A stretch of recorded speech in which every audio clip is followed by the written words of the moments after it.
सात संगत जी, प्यार से कहना जी, धन निरंकार जी। सात संगत जी, एक छोटी सी कहानी है जिसका शीर्षक है मुख्य अतिथि की सीख। सात संगत जी, एक पुलिस कमिश्नर की कहानी है जिसने सैकड़ों विद्यार्थियों को प्रेरित किया। आइए सात संगत जी, इस कहानी से हम कुछ ज्ञान प्राप्त करते हैं। सात संगत जी, नितिन पढ़ने में बहुत अच्छा लड़का था, लेकिन वह यह सोच नहीं पा रहा था कि भविष्य में उसे क्या बनना है। एक बार वार्षिकोत्सव के अवसर पर उसके स्कूल में एक कार्यक्रम आयोजित किया गया था।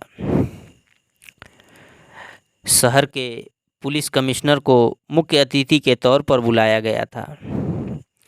सभी लोग बहुत बेसब्री से उनका इंतजार कर रहे थे। कुछ ही देर में वह आए और सीधे मंच पर विद्यार्थियों को संबोधित करने पहुंचे। वह बोले, दोस्तों, मैं आज जो भी बन पाया हूँ वह सब मेरे माता पिता की सिखाई हुई बातों की वजह से है। बेशक मेरे शिक्षकों का योगदान भी इसमें कम नहीं है। आज से 30 साल पहले अगर आप मुझसे मिलते तो सोच भी नहीं सकते थे कि मैं एक दिन इस मुकाम तक पहुंचूंगा। मेरे पिता बरेली के पास एक छोटे से गांव में किसान थे।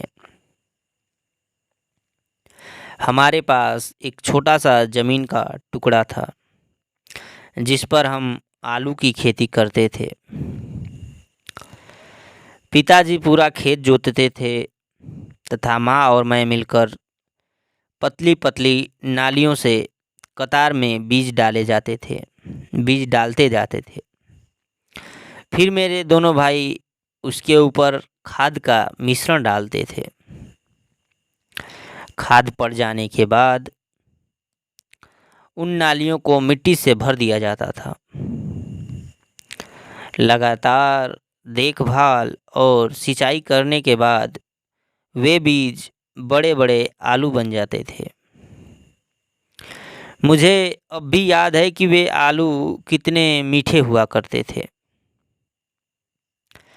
लेकिन आलू की खेती के दौरान मेरे पिता मुझे समझाया करते थे कि बेटा, तुमने देखा कि कैसे यह बीज कितनी जल्दी आलू बन जाता है। फिर आलू से तरह तरह के पकवान तैयार होते हैं जिसका हम सब आनंद उठाते हैं। कुछ इसी तरह से हमारे रिश्ते और हमारे संबंध भी पककर तैयार होते हैं। हमारा हर एक भाव, हमारी हर एक बात एक बीज की तरह होती है जो समय के साथ परिपक्व होती हैं, और हमारी अलग अलग परिस्थितियां उन बीजों के लिए खाद की तरह काम करती हैं, उन बीजों को प्रभावित करती हैं। पानी होता है समय, यानी आज मैं जो भी हूँ, जो मेरे रिश्ते हैं, जो मेरी उपलब्धियाँ हैं, उनके बीज मैंने काफ़ी पहले बोए थे। उन्हीं के परिणाम स्वरूप मेरा वर्तमान इतना खूबसूरत और खुशहाल है, और मेरा वर्तमान भी उस खेत की ही तरह है जो नई फसल के लिए एकदम तैयार है। मैं आज जो भी करूँगा वह मेरे आने वाले कल के लिए एक बीज की तरह होगा। दोस्तों, मुझे यकीन है जो बीज मैं आज आपको देकर जा रहा हूँ, आप उसे अपने मन में ज़रूर सींचेंगे। ये बातें सुनकर नितिन को अपने भविष्य की राह दिखने लगी। साथ संगत जी, पूरी कहानी का तात्पर्य यह है कि अपनी सोच से जो जीत ले उसे जिंदगी में कोई नहीं हरा सकता। साथ संगत जी, विद्यार्थी जीवन बड़ा ही कठिन जीवन होता है। साथ संगत जी, पहले तो समझ नहीं आता है। अगर आप मध्यम वर्गीय परिवार से आते हैं तो यही समझ में नहीं आता है कि क्या करना है, क्या बनना है।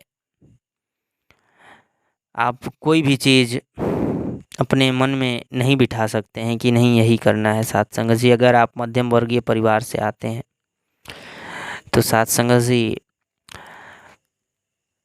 हालात चाहे जैसे भी हों, पर आपको बस एक चीज़ है जो आपको बदल सकती है, वह है कि आप अगर खुद से हार न माने, आपने जो ठाना है वो अगर करके दम लेंगे साथ संगत जी। आपको बस हार नहीं माननी है, अपने सोच को सुदृढ़ बनाना है, अपने आप को एकदम दृढ़ निश्चय कर लेना है कि नहीं, मुझे हार मानना ही नहीं है, चाहे परिस्थितियाँ चाहे जैसी भी हों साथ संगत जी। तो एक दिन ज़रूर ही कामयाबी मिलती है साथ संगत जी। साथ संगत जी, प्यार से कहना जी, धन निरंकार जी।